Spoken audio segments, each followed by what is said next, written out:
ఈ రోజే డౌన్లోడ్ చేయండి. మీ ఫేవరెట్ షోస్ చూడండి. అయ్యో అలా అనకమ్మా. ఈ ఇంట్లో ఎవరైనా సరే నీ తర్వాతే. కానీ నువ్వు కోపంగా ఉన్నావని అన్నేని వదినని అలా గుమ్మంలో నించోపెట్టడం మంచిది కాదని.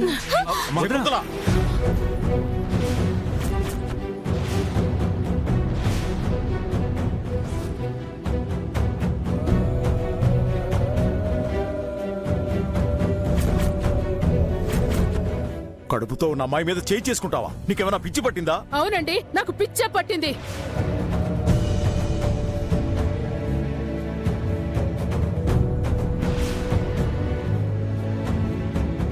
నేను కడుపులో దాచుకుని పెంచిన నా పిల్లలే నాకెదురు తిరిగి నాకు నచ్చని పనులు చేస్తుంటే నాకు పిచ్చి కోపం వస్తుంది. ఎవరే నీకు వదినా? ఈ మోసగత్తె నీకు వదినా? ఇది ఇంటి కోడలు ఎప్పటికీ కాలేదు. రుద్ర తాళి కట్టిన తర్వాత తనే ఈ ఇంటి కోడలు. నేను ఒప్పుకోను. అసలు వాళ్ళకి జరిగింది పెళ్లే కాదు.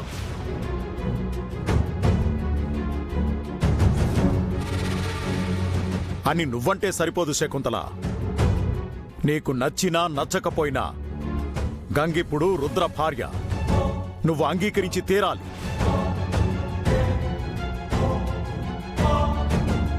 కాదని మొండిగా వాదిస్తే నీ మాట నెగ్గుతుంది అనుకుంటే అది తప్పు. పెదనాన్న ప్లీజ్, పెద్దమ్మనేమి అనకండి. తన మాటను కాదని తన మనసుని బాధ పెట్టింది నేను. నన్ను క్షమించమ్మా. నన్ను అలా పిలవకో.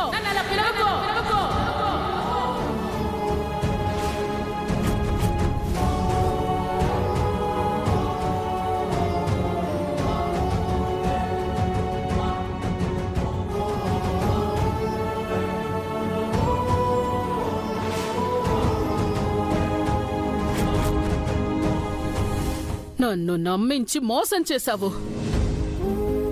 నా బానుని దూరం చేశావన్న తప్పును కూడా క్షమించి నిన్ను కొడుకులా మళ్ళీ దగ్గరకు తీసుకున్నాను చూడు. అది నేను చేసిన తప్పు. నీకు పెళ్లి చేసి నీకు కొత్త జీవితాన్ని ఇవ్వాలని ఆరాటపడ్డాను చూడు. అది నేను చేసిన తప్పు.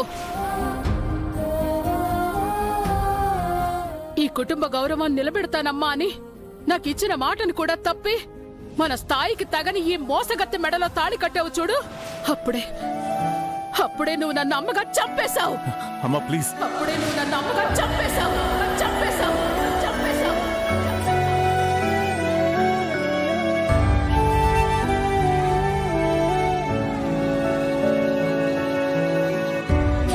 అంత మాట అనకమ్మా. నీకిచ్చిన మాట నేను తప్పలేదు. కేవలం ఈ కుటుంబ గౌరవం కాపాడాలనే నేను గంగమేళ్ళలో తాళి కట్టాను. నేను ఎంకరేజ్ చేయడం వల్లే గంగ నా దగ్గర బాక్సింగ్ నేర్చుకోవడానికి వచ్చింది. నేను తను ఒక స్టూడెంట్గానే చూశాను. తన్ని ఛాంపియన్ చేసి కొత్త లైఫ్ ఇస్తానని మాటిచ్చాను.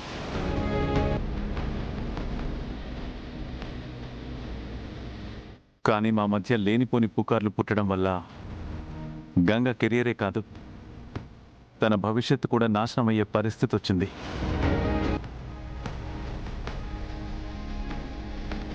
పారుతో పెళ్లి కొప్పుకొని గంగ మెడలో తాళి కట్టడం తప్పే, కానీ అన్యాయం మాత్రం కాదమ్మా.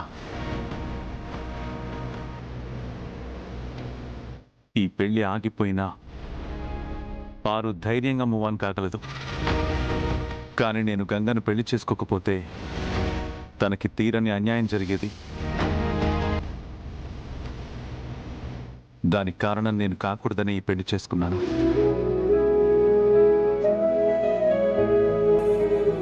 మ్యాచ్లో తనని గెలిపించాను. నా మాట నిలబెట్టుకున్నాను. మా మీద వచ్చిన పుకార్లకి ఫుల్ స్టాప్ పెట్టాను. ఇదంతా పరిస్థితులకు లోబడి చేసిందే తప్ప నీ మాట కాదని చేసింది కాదు. ఇప్పటికీ నేను నీ మాట మీదే ఉన్నాను. నీ అనుమతి లేకుండా ఈ ఇంట్లో అడుగు పెట్టేవాణ్ణే కాదు.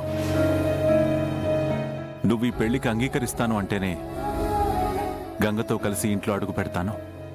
లేదంటే ఈ ఇల్లు వదిలేసి వెళ్ళిపోతాను.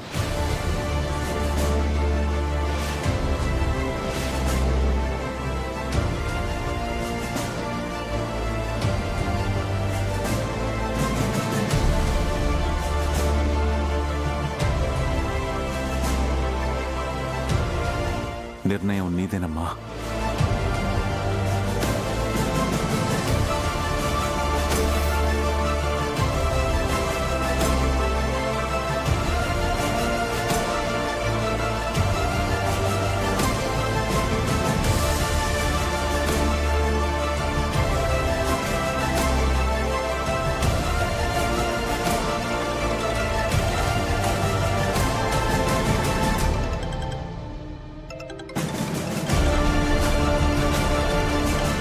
హలో, చెప్పు పారు.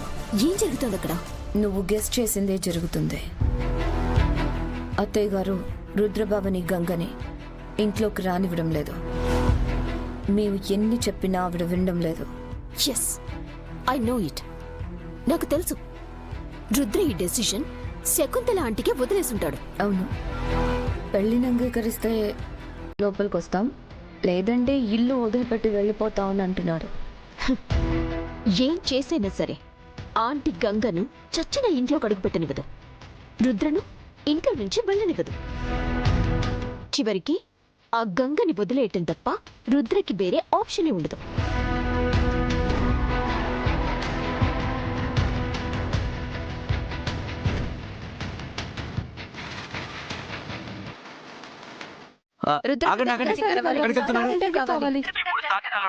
ఏంటా సౌండ్స్? మై గాడ్, మీడియా వాళ్ళంతా వచ్చేసారు. నేను మళ్ళీ కాల్ చేస్తాను. హలో, సడన్ గా మీడియా రావడం ఏంటి? ఏం జరుగుతుంది అక్కడ?